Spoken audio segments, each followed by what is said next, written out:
Той дастарханга арналган өтө күчтүү салаттардын бири лазанья салатын жасайбыз. Дәмі деген өтө керемет, биздин үйдүн эң сүйүктүү салаты. Алдымен кубиктап турап алынган брынзага кукуруз крахмалын салып аралаштырып алабыз.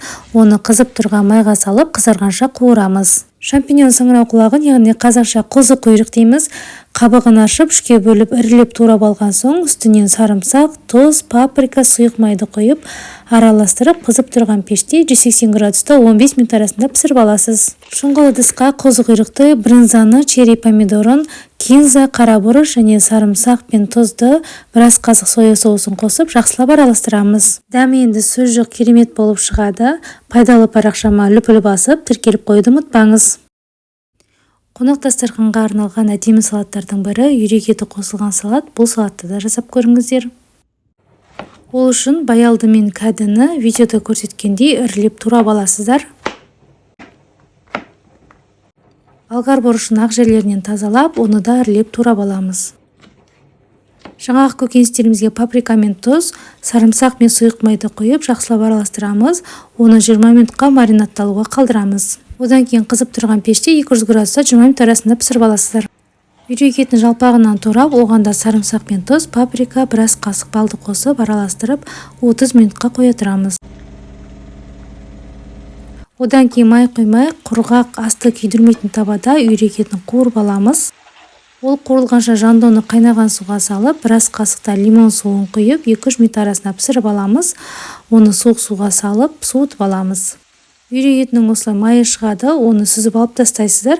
Және де болса терияки соусу, болмаса бальзам соусун куюп, баяу отта 10 мүнөттой буктуруп аламыз. Жандоомузду туура болгон соң, энди салатыбызды жыйнайбыз. Салаттын эң астына печте пишкен көкөнүчтөрдү, жандоону, шпинатты саламыз, және де кызыл бурчакты салып, өз калооңузча әсемдесеңиздер болот. Үйрөк этинин майын алып тастап, эң бетине этти және черри помидорун коюп, бетине кунжут сеуіп, дастарханыбызга сунамыз. Осымен бул салатыбыз да дайын болду. Базарда сатылатын корейский морковтың оригинал рецептин таптым. Энди тек осы рецептпен жасайтын боламын. Салаттың сочный болуу үчүн сәбизди аршып, сууга салып, бір күнгө салкын жерге коя турыңыз. Одан кийин сәбизди күчтөн өткүзүп, чоң ыдыска суюк май, сарымсакты, кант, туз, сирке суун куюп, шай касыкпен кориандр мен кара буручту салып аралаштырабыз. Салат кеми 4-5 саат туруу кажет, сондуктан кечке жасап кое салыңыз. Энди дәмі керемет кой. Паракшам пайдалы, сондуктан тиркелип коюңуз. Өтө оңай жасалатын, мерекелик дастарханның сәнин ашатын корей салатын жасайтын боламыз. Ол үчүн бизге кыярды, болгар борушун, асылган этти, пиязды узунчалап турап аламыз.